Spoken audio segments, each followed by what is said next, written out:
Hi, kindness, kids and families. It's All the Feels Friday, and here's Avery and Isley. And what we wanted to remind you of today is that during this time of transition, because we're headed into fall, it's important to get out in nature still and get connected and also stay grounded. And the way we can stay grounded is by being outside in nature, because nature is the teacher of all and helps us deal with these transitions. The screen's a little small, but I encourage you to get out and take a walk today and enjoy this beautiful weather before it gets too cold. All right, we want to say anything, girls?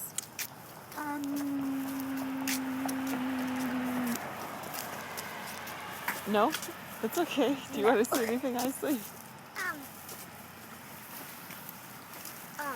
So when you get out in nature, it should feel good because feel the breeze. Oh yeah, and you just take notice of all the sounds, right? And also, you can collect nature.